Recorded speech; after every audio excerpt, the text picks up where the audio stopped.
We got Gators Breakdown here. We know we're business. Gators Breakdown, because there's never a dull moment in Gator Nation. The Gators Breakdown podcast is ready to go. I am your host, David Waters. You can find me on social media at GatorDave_SEC. Going to wrap up 2024 with this episode of Gators Breakdown. Of course, I had a Gators Breakdown Plus chat with the members there on Sunday night, but another just general episode here for everybody out there. Kind of catching up on the news from the last week. Shamar James going on to the NFL. Marcus Burke going to the portal. We'll get into some more transfer portal news as well, and then a New Year's resolution there for the Gators that a lot of you guys probably can pick where I'm going to go with that one. But kind of just looking at just you guys can share yours too, of course. But and there's going to be a lot of ways to go with that one. But a New Year's resolution to get 2025 started. But of course, took some time off, during the holidays. Want to spend some time with the holidays, with the family during the holidays. So of course, didn't. If it was major breaking news, of course I'd come along here with an episode. But nothing too major out there, and so kind of catching up, wrapping up 2024 right there. So of course.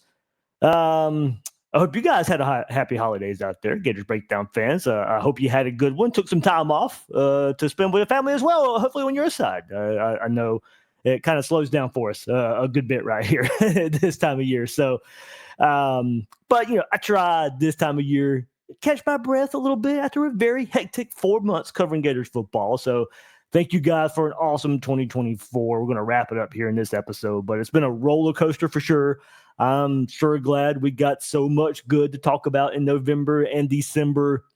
It's time to catch up on some news from the last week and one look ahead for a New Year's resolution for the Gators. So certainly, what's your guys' input there? Share your New Year's resolution in the comments. Either when we get there, and I'll come back around to it. But your thoughts on these topics as well, as Shamar James going to the NFL, Marcus Burke going to the transfer portal. So everybody hit that like button. Might be the last time you can like a video in 2024 from Gators Breakdown. So looking forward to the new year, of course, all the excitement around Florida. But hit that like button, subscribe. Streaming live on X this time as well. Gators Breakdown Plus members were pointing it out to me. It's like, hey, go stream on X too. So, okay. We'll do it. We'll see what happens. They don't want to split the audience too much, whether it be YouTube or X or whether it be a podcast version. But we'll see how it does. If Twitter wants to throw me some money to stream on that side too, then by all means, I'll take advantage of it. So that's just pretty much where it goes. YouTube pays pretty well. So in the podcast version, even better. So we'll get to it. We'll see what X does. And we'll see what old Elon's got it up his sleeve if I start streaming on X. So good stuff there. Just branching out for you guys. We'll see how it goes. But certainly a lot of news to get into. A few comments before I get into it. Let's just see here. Muddy Waters, you asked about Jonte Cook and heading to UW, and is the staff finished going after wide receivers? I talked a lot about that in the member chat that I put on the last episode of Gators Breakdown. No, I don't think Florida's done, but if you want more input to kind of save repeat from everybody who's listening to that episode, I did talk a lot more about it there in that episode. So, Gabe Yarborough, I got some great new Gator gear. Awesome. Can't wait to show it off in the swamp in 2025. Speaking of that, link is in the description for Fanatics. Fanatics has a big old sale going on right now, 40% off a lot of merchandise, up to 40% off. There's link is in the description if you want more gear from Fanatics. If you got some Christmas money to spend, that's a great place. I spent some today as well. I got a lot of new Gator gear too, so that's good. That's good. So I'll come back around to some of the comments there at the end of this, guys, and you can throw me your New Year's resolutions out there as well. So can't post comments to some destinations. I think I know about that on the X side. So okay. Anyway, let's get into it. The biggest news I think to come out of this past week: Shamar James declaring for the NFL draft after 3 seasons with the Gators. And I put this on X when he announced, but I always respected Shamar for sticking with Florida through the coaching change from Mullen to Napier. Now, he did decommit while Mullen was the coach in late October of that year in that 2021 season. But, he decided to stick with Florida, signed with Billy Napier and the staff on early signing day of that cycle. So he just wanted to be a Gator. And then, look, there were plenty of suitors for him at that time. And after every season, as well as teams come calling to get him through the transfer portal. So now, of course, Florida would have to make it worth his while to stay. But Shamar's first choice was to remain in Gainesville these 3 years. So he was the first recruit for to me to really turn around the linebacker room. Came in as Florida's second highest ranked player in Napier's transition class, only behind Kamari Wilson. And I went and looked at that class. It's kind of ridiculous how it all played out here. He ends up the highest player left in that class. Take a look. Went back and took a look at the class. The top of that transition class was Kamari Wilson, Shamar James, Chris McClellan, Trevor Etienne, and Devin Moore. That was your top 5 of that transition class. And only Shamar James and Devin Moore stuck around and didn't enter the portal. So weird how it all turns out. So going back to James' first season, he had to play early and often. Go back to that year. The starting linebackers are Amari Burney and Ventrell Miller. Miller ends up getting injured that season, opening up the door for James and Scooby Williams to play more. James took advantage, made his presence felt early as really the only true linebacker of the group. Played in all 13 games, started at linebacker in 4 games that year. And he did start in the first game of the season against Utah that year. Finished the season with 47 tackles, 3 quarterback hurries, 2 tackles for loss, 2 sacks, a forced fumble, and a fumble recovery. James was named freshman All-SEC after the regular season with 40 tackles in the regular season. And that was second most among SEC true freshman linebackers that year and 6th most on the Gators. Tied for second in sacks and forced fumbles among SEC true freshmen that year. With Burney and Miller gone after 2022, Shamar was the guy at linebacker for the 2023 season, paired with Scooby Williams, Manny Nunnery, Derek Wingo, and also bring in Jaden Robinson as well. So once again, it was a room that had a ton of questions. James started the first 8 games of the season before that season-ending injury that he suffered against Georgia. Finished second on the team, still in tackles. I'll let you know how rough Florida's defense was with Shamar James was still finishing second and missing those last handful of games. He had 55 tackles, had 5.5 tackles for loss and 1 sack. After the injury, of course, Florida would go on to end the season on a 5-game losing streak. You could really tell Florida missed James on the field. It did open the door for Jaden Robinson, the only linebacker signing in the class of 2023 to get more snaps. We got a glimpse of him. And look, another true linebacker. Make no mistake about it. I think you could see when you had, Amari Burney, who played well his last year, but was not a true linebacker. You had Scooby Williams, Derek Wingo, all these guys that were just trying to fit at linebacker. No surprise that a Shamar James, who played a lot of linebacker, fit right in. A Jade Robinson, who played a lot of true linebacker in high school, fit right in. More so than those other guys that they just tried to pigeonhole. The previous staff, and look, the staff kind of had to do that early on, and you can certainly tell, though, once they started getting these true linebackers in, they were the difference makers at the position. Jade Robinson showing promise as a true freshman. So then we get to 2024. James is healthy. He'd be paired with transfer Pup Howard. So I made a really good 1-2 punch. You noticed it from the get-go. Even with the slow start for Florida's defense in the 2024 season against Miami and against Texas A&M, you could still tell the linebacker position was much better with those 2 guys there together. Scooby Williams goes to Texas A&M. And I just give Florida 2 true linebackers at the spot for the first time in years. And you got to pair it with a returning Jaden Robinson and Derek Wingo. And also, of course, a heralded true freshman Miles Graham and Aaron Childs. So this finally gave Florida a deeper, more talented room than it had in quite some time. And even being able to withstand the injury to Pup Howard, who basically missed all of November with an injury. So going to Shamar James, played in all 12 games in the regular season for the Gators, of course, making 59 tackles, picking up 2 sacks, also forced and recovered a fumble, had an interception. In his last game in the Gasparilla Bowl, of course, 33-8 win for the Gators. Add 5 tackles for Shamar James, all of which were solo. But you go and look at it. notable game for him, that 27-16 big win over LSU. Had 2 of Florida's 7 sacks in that game, made a career-high 11 tackles.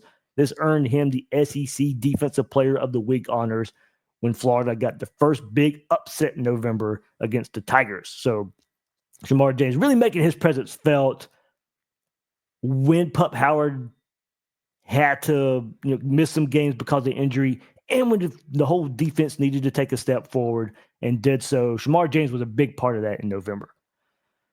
So look, I think looking back at Shamar James, he was a steady presence at the spot when Florida desperately needed it during his time at Florida. He helped set he helped set the foundation for what is now a position of strength for Florida.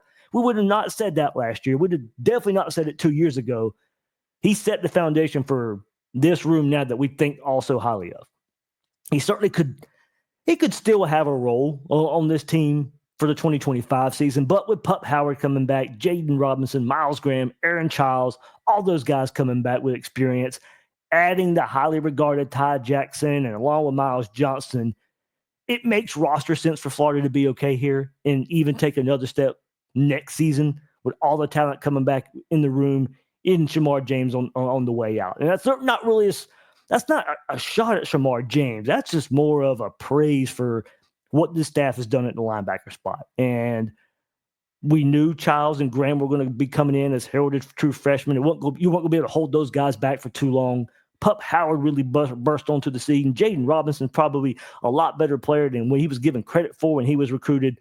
Florida's got some talent, a really good top 4 rotation at that linebacker spot now. So are you making roster sense of it? Are you going to pay another linebacker and a guy who could just go on to the NFL like he's doing with Shamar James?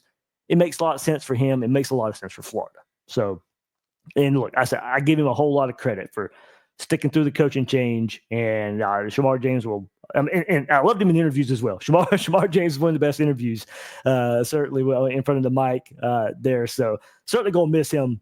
Definitely will be missed. Leadership. I think Florida's going to be fine there as well, but I do think that's one spot that will have to be made up with Shamar James not in that room there. So Muddy Waters does bring up a good point, and we might get in some of this talk too with the transfer portal in just a bit too. But does bring up, I think Aaron Childs will eventually move to edge rusher. I don't know if he'll eventually make a full-time move there, but I can see where they will slide him over in certain situations. And he could be a versatile piece there. You do mention, super athletic, does a lot of things the staff likes to use with edge rushers, like dropping back into cover, setting the edge.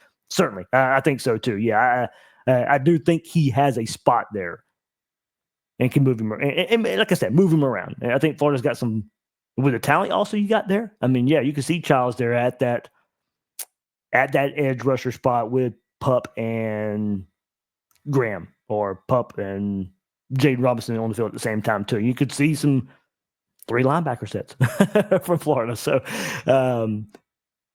Kevin Reed, he'll kind of have a Harold Perkins role. Yeah, we'll see. I think you got a chance to get creative. We'll see if there's some coaching changes on that side of the ball too, and how they want to use some of these guys different. So I think that's a part of it too. We'll see what happens there.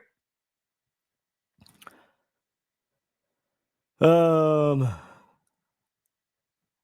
this is the case for a lot of people. The real Army Sniper says, with all the roster retention and hardly no portal pickups, how can anyone say playoff run next year? It was a 7-5 season. Well, you base it on how Florida ended the season. Florida was a much better team at the end of the season before the season. Is there room for improvement? Absolutely. But you go on trajectory for a lot of these things. Florida's a much better team. Florida's got a lot better trajectory than Miami. Just because Miami won game 1 in the season right now, at this moment, at the end of December, going into 2025, that doesn't mean a whole lot. The trajectory for Florida is much better. Yes, we know it was a 8-5 season, 7-5 regular season. But you beat LSU, you beat Ole Miss, go on to beat FSU and Tulane. It's about trajectory. That's why you have a quarterback you can count on who will be in his second season. Wasn't ready could have been not being ready. Who knows? That's up for debate too for DJ Lagway.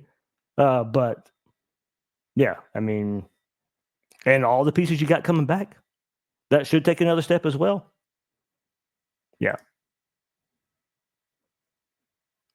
I have no issue. And I'm sorry, I've already said it one more. I've said it, and I'll say it again. You decided to bring back Billy Napier. It's not a reset. And the way this season ended, nah, Florida should be in the conversation. In year 4 of any coach, that needs to be the situation.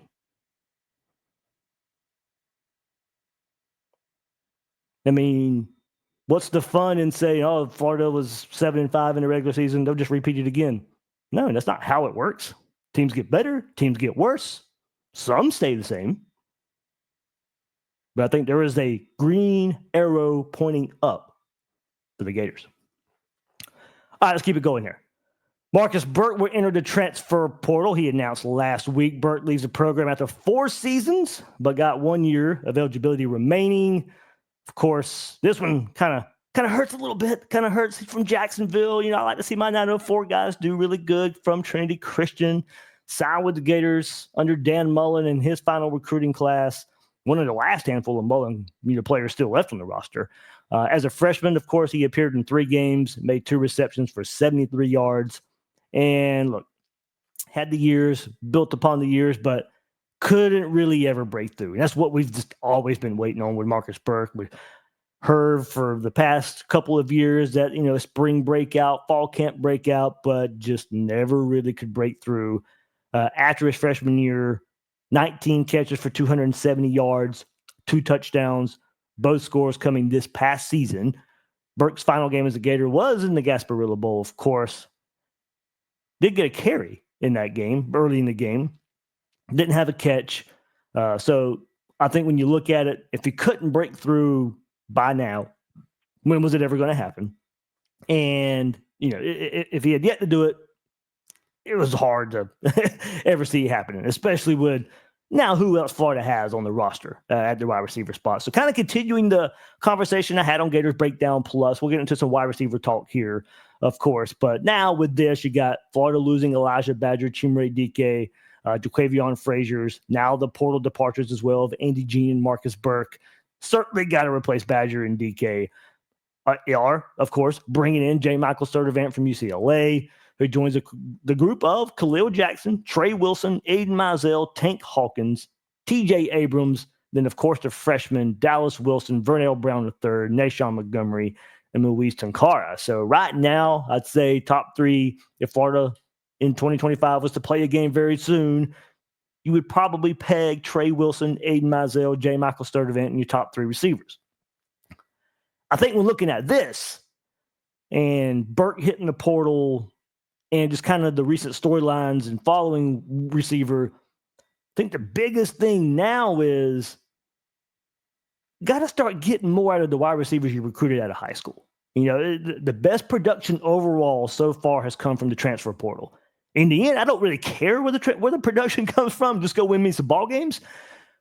But there's still we know there's still interest in portal wide receivers because of, I think, some questions with the guys on the roster. But at some point, you got to start seeing some of these high school recruited guys break through. Best case scenario, that's Trey Wilson bouncing back. And, we've seen it there with him in his freshman season, but it's him bouncing back and being more involved as a true wide receiver threat, not so much of the gadgety type plays. Do those hold a place and hold a value? Absolutely. We just didn't see much of Trey Wilson as a pure receiver before he got injured this year. And then Aiden Mizell, look, he's got to take the next step and not become the next Marcus Burke in terms of the guy we keep hearing about that's ready to break out, but we never see it. Aiden Mizell has to be that guy in year 3 for him. Tank Hawkins, TJ Abrams contribute in larger roles next season. On the surface, if some combo of these things happen and J. Michael Sturdivant can continue the trend for wide receivers at Florida, like we saw with Ricky Pearsall and Elijah Badger and Chimere Dike, then Florida's fine at receiver. But can you afford to take that chance? So I think that's why you still hear and see Florida targeting some other wide receivers in the transfer portal right now. What does the timeline look like? We discussed that on the Gators Breakdown Plus member chat that you guys can check out that I posted last night. Does Florida pursue another wide receiver in the transfer portal window with teams that are still playing? Do they wait till after spring and see how that plays out with your own roster and some other rosters out there? I'm sure some of it will depend on who is actually available publicly and behind the scenes. So timeline comes into play here too. And look, you got Pearsall in that spring portal window. You got Elijah Badger in that spring portal window as well. So we know there is talent that can come available in that part of it. But ideally, you'd like to go ahead and get it sewn up. If there's one that's becoming available from a college football playoff team or another team playing a bowl game, get them in for spring practice and then go from there. But at some point, you'd love to have part of the combination of great portal production like we've seen and these high school guys that you've recruited and signed, through the high school ranks breaking through as well. All right, let's keep going on with some portal talk. The portal's closed. That's something else that just happened very recently, of course, as well, except for teams that just played or still playing. It is open for their rosters 5 days after their last game played. Quick refresher. Florida has brought in the before-mentioned J. Michael Sturdivant from UCLA. He joins UMass edge rusher Kofi Asari, quarterback Deshaun Purdy from Charlotte. You can check out the episode last week I put for those guys if you want more on those. Tommy Doman from Michigan as well. On Asari, I did want to share this. Some UMass followers on X, they saw my talk on X about Asari, and they graciously shared some really good input. The Cursive U, an account on X, they covered UMass and had this to say on Asari, quote, "He's still growing, maturing, and developing as a player. Very underrated player coming out of high school. You got yourselves a really good player." In the quote. And then also chiming in, a UMass fan, Carlos Felix on X shared, quote, "You're getting a man that plays with a lot of heart. Anywhere the ball is on the field, you'll see his name near it. You guys will do no wrong with him on the field. As disappointing as it is to lose a guy like him, seeing him make the jump is a happy, good thing to see." So there you go. In the quote there, I figured I'd share some input from that side, maybe even get you more excited about an edge player there for Florida. But there you go. 4 portal moves so far. Sorry, I was trying to read a comment right quick.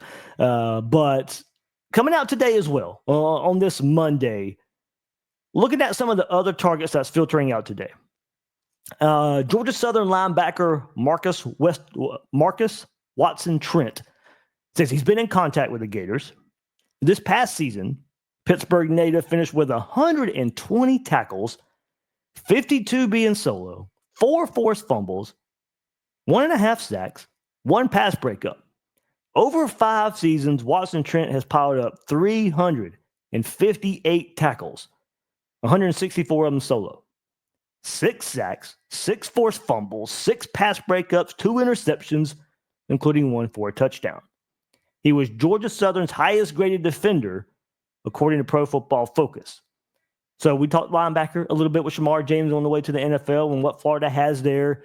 He'd be a great option as a versatile piece to maybe fit in that linebacker rotation or slide out and play star as a bigger option there. So, I think you guys maybe some flexibility with the linebacker from Georgia Southern. Also on 3 reporting, San Jose State safety Robert Rahimi has had talks with Florida during this past season. 6'1", 204-pound senior, finished with 82 tackles, 47 being solo, 5 interceptions, 5 pass breakups, 1 sack.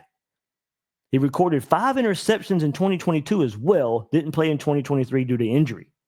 And then 1 more in the back in the defensive backfield on 3 reports. Southern Miss cornerback Michael Caraway Jr. has had talks with Florida as well. Finished this past season 37 tackles, 24 being solo, 1 pass breakup, 1 fumble recovery. 6'2", 195-pound defensive back. And a few days ago, Washington State cornerback Stephen Hall says Florida has offered him a scholarship. Redshirt junior, native of Memphis, Tennessee, finished the 2024 season with 45 tackles, 2 pass breakups, and a 100-yard interception return for a touchdown. The 6-foot, 200-pound defender in 2023 racked up 20 tackles, 10 of them being solo, 1 pass breakup. Prior to that, spent time at junior college. According to On3 transfer rankings, he's a 3-star prospect and a number 23 ranked cornerback. A lot of the cornerbacks above him are already off the board, making him one of the top players available at the cornerback spot. Additional offers for Hall include Ole Miss, USC, Missouri, Purdue, Oklahoma State, Mississippi State, Virginia Tech, and West Virginia. So there you go. Getting you caught up a little bit on transfer portal. Still waiting. Offensive line still just really not hearing a whole lot there. Though I know there's pursuit happening. Just not not a lot leaking out about that one. Let's see. Robert M. Getting back to some comments here. Badger and DK were nice additions from the transfer portal. Wish we had more years of eligibility for them. Man, that would really set up nice, wouldn't it? Being able to bring those 2 guys back. Certainly. Yeah. I mean, just guys that were open down the field. Badger way down the field. DK just always seemed to be open in that 15, 20, 25-yard range. And, yeah, you'd love to have those guys back. I got to replicate that. The one question we'll have about this team, and we'll be receiver again and replicating what those guys were able to do. Muddy Waters. Billy Gonzalez just landed 2 5-star wide receivers and 3 other studs, but people still want him gone. Puzzling. I get consistent development, but you keep him. I think that was something else you added about. Yeah, Muddy did say, Dave, other podcasts I talked about. But what are your thoughts on Billy Gonzalez? Some podcasts want him to move on because they don't think he's a consistent recruiter. I do know in some conversations I have had, he played a very big role in Vernell Brown III. Vernell Brown III thinks very highly of Billy Gonzalez. So I do know from personal conversations that I have had with people close to that situation, Billy Gonzalez, big deal. Now, that would make sense too. You had his dad on the staff, so he was always around Gonzalez growing up when he was on Mullen's staff, of course, at the same time. So certainly, it plays a role there. I get the talk. Dallas Wilson, I don't think Gonzalez had much. You might hear some things publicly. I don't think there was major pull there. I don't think Dallas Wilson is coming to Florida because of Billy Gonzalez. I just think it's a fortunate, situation and just how it turned out for Florida. So I get it. The development aspect of what we've seen from the transfer portal wide receivers that I have mentioned, I think that's a big feather in Billy Gonzalez's cap. At the same time, I'm still asking the question, where's the development of the high school guys that he has recruited, that he's trying to develop now? So I get the conversation. I'm fine with keeping Billy Gonzalez when it's all said and done. And Nashawn Montgomery is another guy who was a fan of Billy Gonzalez, I was told. Look, guys, I had those 2 guys, Vernell Brown III, Nashawn Montgomery, both on Gators Breakdown right before they committed. So there was even more conversation that happened on the air. Those guys I know for sure are big fans of Billy Gonzalez. So I can't lay it out any more plain than that. So, take it for what it's worth. But I get the conversation. I really do. Everybody hit that like button. Muddy, I don't know. I've had a lot of people ask me about this. Like I said, I have purposefully kind of checked out in the last week or so. Like I said, time to spend with family, catch my breath a little bit during the holiday season. You do ask, when Zach Aberverdi was on High Top, I believe, does he really have new info of the shocking hires, or do you think he wants clicks? No, I don't think he wants clicks. I think his info would be good. Does that mean they happen? No. I think there are conversations. I admittedly, like I said, been checked out. I don't know what Zach's hearing, honestly, on that. I do know Zach's got some really good connections there in Gainesville, with him being in Gainesville and around the staff. That I do know. But if he's hearing that from inside the program, outside the program, I have no idea.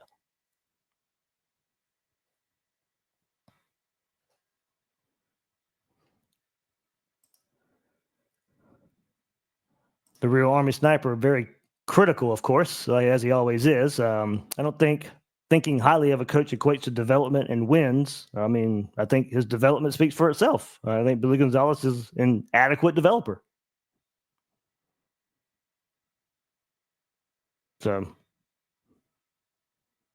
I mean, you can be critical all you want. Be fair. That's all I ask. I'm critical. I think of myself as fair. So you guys can let me know about that one. But okay. Kevin, I know what he said publicly, but I think Dallas Wilson was coming regardless if Billy Gonzalez was on staff or not. So my thoughts. That's my thoughts on that one. And it could be the same for Brown, being the legacy. I do think it helped. Him being a legacy kind of paired with the whole Billy Gonzalez thing, as I said, him being around the program a lot with his dad on staff.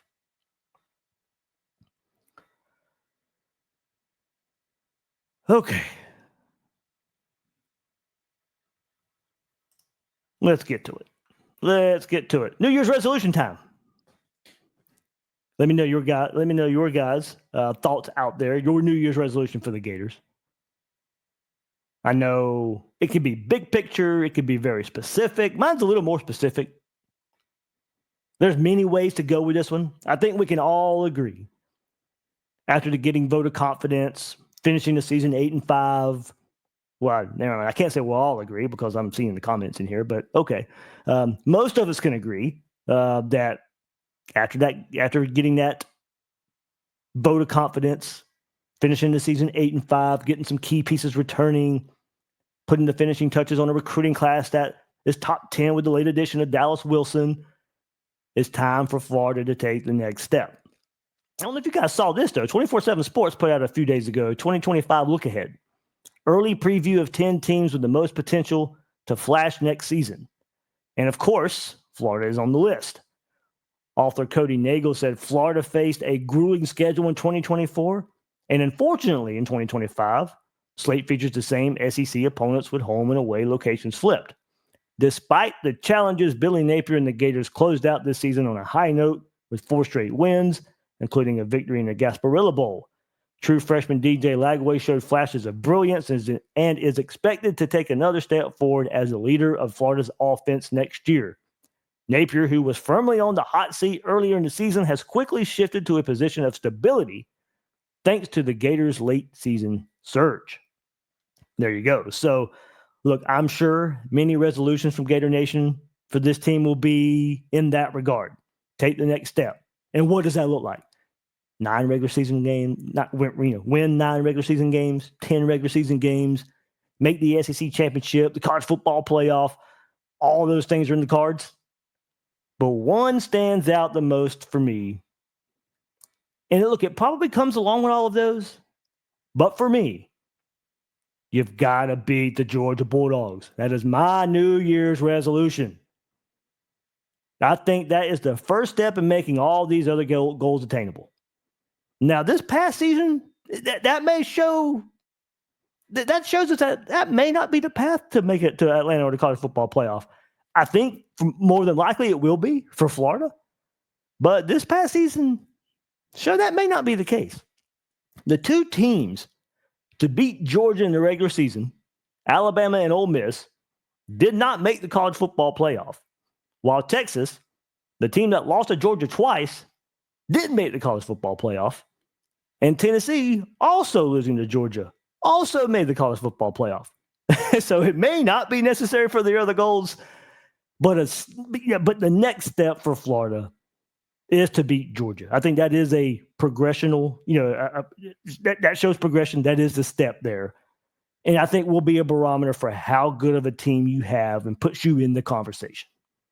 And plus, just in general, it's just time. 4 straight losses to the Bulldogs with an average score of 38-17. The last 3 seasons, Florida has scored 20 points each time. And look, this past season, we all know, you go back to it, Florida's in great shape before Lagway goes down, had the deep pass touchdown to Mizell, and the defense was turning over Carson Beck, but ended up with a fourth straight loss. Neither school has won 5 straight since Florida won 6 straight from 1998 to 2003. So that's why I say, look, it's just time. You've got to reverse the trend. I don't care how well Georgia's recruited. You're on the upswing. You're closing the gap a bit in what on-field performance looks like. Yeah, you may not be closing the gap too much in high school recruiting, but portal's going to come into play. And as I've said, Florida was playing just as good as anybody in the month of November, especially those wins versus LSU and Ole Miss. An Ole Miss team that had just beat Georgia. Florida was playing very well against Georgia till Lagway goes down. So you see it, you see the path. You are closing the gap in some ways. It's just what it looks like on the field. But neither school has won 5 straight since Florida won 6 straight in 98 to 2003. So look, it's time. In this new world of college football, look, the season won't be doomed if there's a loss to Georgia. But all I can say is it's time. It's just time.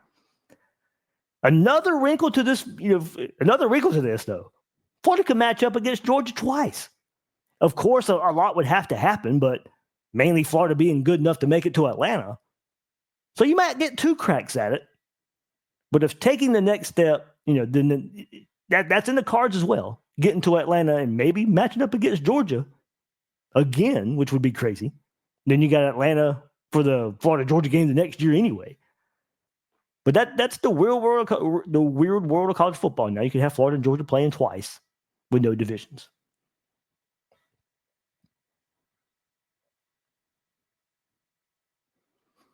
So there's my New Year's resolution. I think it would go a long way in all the other big goals we have for ourselves. But yeah, I mean, it's time. It's certainly time. Kind of going to Joey Sanuti's point. Hey, Joey, that's a good one. My New Year's resolution is to continue to talk to these dog fans around me. Hopefully so. Hopefully in a good way, of course. Real Army Sniper. I'm fair. I'll share them all out here. New Year's resolution should be get a GM. I will agree. Hire an OC. Okay. Hire quality offensive linemen. Especially at the right tackle spot. We know there's an opening there. You're going to have left tackle returning in Barber, left guard Najee Harris returning, Jake Slaughter, who you're not going to get much higher than him, an All-American out there at the center spot, and Damian George, who I thought showed steps this year, certainly as the season progressed this year as well. So now look, at the same time, I will admit that is a group there is another step there. They got better as the season went along. Certainly much better than what we saw versus Miami and Texas A&M earlier in the season. Right now, just a little more consistency. They did pick it up as the season goes on, but so they got to get better in pass blocking so Lagway's not running around so much. Help that timing of the offense a bit better. And probably still a little more consistency in opening up some holes for the run game. But all in all, I take that performance, what we saw toward the end of the year. Got to build on that. Kevin Reed, my resolution. I'm coming to that tailgate again and back to the swamp again. Had a great time. Yeah, man, I hope to see you there. I like that resolution. It doesn't necessarily even have to be strictly football there. Kevin Reed wanting to have a good time at the Harmonic Woods tailgate. Muddy Waters, hey, you know what? I'm going to turn this one around on you, my friend. Thank goodness we don't get Vandy or South Carolina next year. Hopefully we do. And it probably will mean South Carolina more than it will Vandy, but hopefully we do. Because that means we'll be playing them in Atlanta. Florida, South Carolina, and Atlanta. Look, if Florida plays South Carolina next year, it's in Atlanta. That's the only way it happens. So hopefully we do play South Carolina, because that means if you're in Atlanta, more than likely you'll be in the college football playoff as well. So that's the way I'm going to turn that one on you, my friend. And look, 2 good quarterbacks. Lenore Sellers there at South Carolina, DJ Lagway, of course, at Florida. There's a lot of, in that same article that where 24/7's bringing out 2 teams or 10 teams to watch for 2025, South Carolina was on that list as well. And what have we said? If you got a quarterback, you got a chance. South Carolina's got a quarterback. They might be the top 2 quarterbacks going into next year. With all these lists come out in springtime of power rating quarterbacks in the SEC, don't be surprised if Lagway, Sellers will be near the top.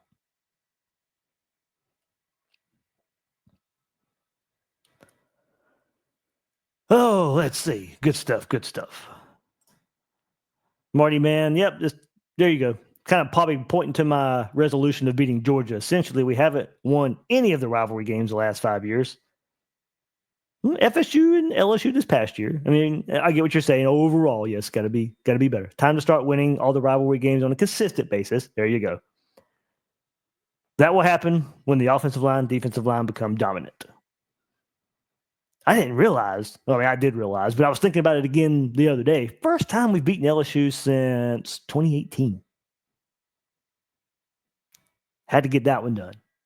Then, of course, beating FSU. Beat Tennessee last year as well, so it's been hit or miss under Napier. Admittedly so. Buddy Waters does say, I forgot, but should we still be worried about special teams next year? They were better this year, but in the FSU game and twice in the bowl game had to use timeouts because of not enough players. They took major steps this year. Identified DK as a very good punt returner. Trace Mack was unbelievable this year. I mean, just smacking the ball. Yeah, I mean, certainly, I think you're right. End of the year leaves a sour taste in how it all ended, but overall was a major step this year. Major step in a positive direction. All right, good stuff, guys. Thanks for in the middle of the day right here on this random Monday, December 30th, the end of the year. About 1,000 live looks, man. Hey, thank you so much. That's good. As I said, all right, Sean Hankins, Gator Flair. I'm gonna have to throw you a bone here. Hey Dave, put it on X, and I think that's helping a good bit. Shut up, Sean. But I'm gonna have to give you some kudos there. That's how it's gonna work on the monetary side of things, but we'll see. That's not the goal anyway. It just helps with as much time as I throw it in. Of course, that makes it all worth it. Good stuff, guys. Hey, thanks for all the comments. As I said, I know a random time I threw this out there at you. I thought it was a good time to catch up right here, taking about a week off there, off the heels of the big Dallas Wilson commitment there for the Gators. A couple more, and I'll be getting off here. The Real Army Sniper does say special teams was top 5 in the country. LOL. I have no complaints. In Muddy Waters, LSU game will be called the Pyburn Bowl. It will be, man. That's going to – I wish we could reverse years almost, though, in Pyburn, kind of like Princely was coming back to the swamp after he transferred out. Well, we got to go to Baton Rouge now. And kind of funny how it all worked out because LSU's bringing in some more edge players to throw in at that spot. So a little more competition than maybe what Pyburn thought when he committed to LSU.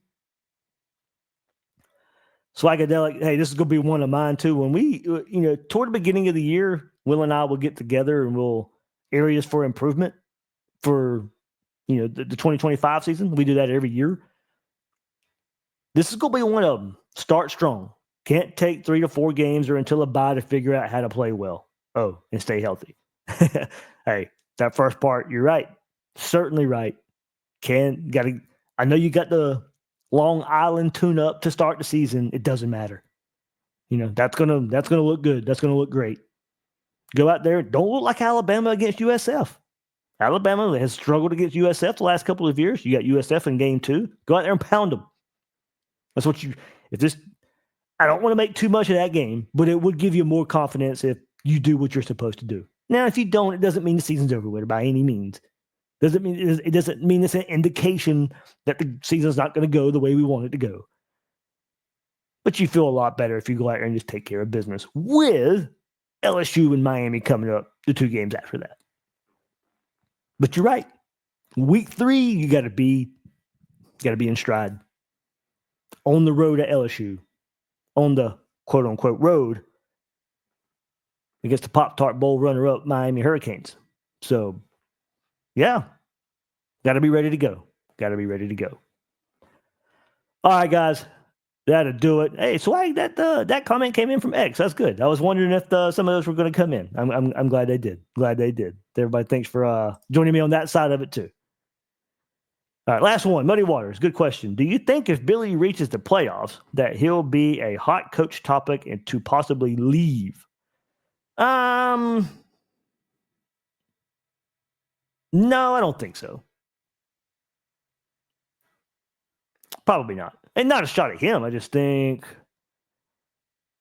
it's 1 year. Like, you don't hear, Josh Heupel at Tennessee, making a playoff run this year. You don't hear Heupel's name out there for other jobs or anything like that. Not a whole lot of those guys that are in, making these runs. So, and I put it out on Twitter the other day. This is on that note. On that note, this is going to be now. If it, of course, crazy things can happen, but if it stays true, doesn't look like any moves are going to be made as far as firings go. Next year, I'm trying to remember off the top of my head, the first year since, is it 2019, I think, that every SEC head coach will return.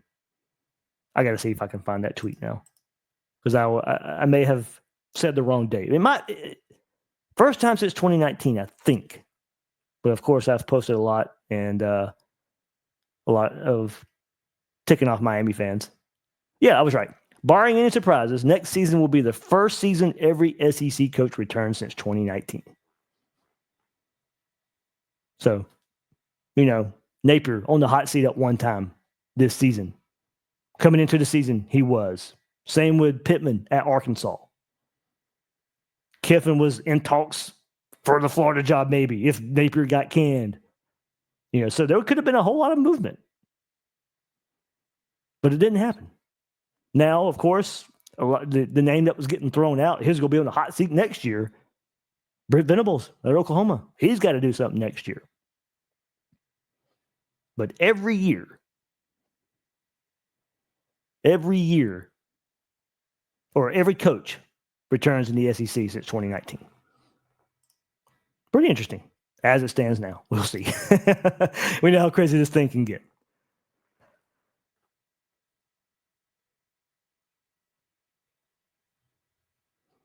And Kevin Reed says, Brian Kelly's seat will be hot if they lose at Clemson week 1. He doesn't start the season all too well, does he? Losing 2 straight to FSU to start the seasons. This year to USC. Yeah. He will be. All right, there we go. Hey, just over 1,000 right there. Just as I'm about to sign off. Everybody, hey, listen to the replay. Catch the replay if you didn't catch it live right here. Thanks for, certainly will probably be doing it on X a bit more now. We'll see what happens there. But everybody, thanks so much for hopping in. Happy New Year, happy holidays, all that good stuff. Be safe out there if you're out there partying or taking in the New Year's festivities. Be safe. Call a ride. Call a cab. Do whatever you got to do. Still celebrating other holidays out there. Do so with your family as much as you can. But everybody, thanks for everything this year. 2024 is a big year, great year. I can't thank you all enough for taking a ride on this roller coaster we call Gators Breakdown and Gators football, of course. So that'll do it for this episode of Gators Breakdown. Hit that like button, follow, subscribe, all that good stuff. I'm your host, David Waters. Find me on X at @GatorDave_SEC. Guys and girls out there, thank you for joining me on this episode of Gators Breakdown.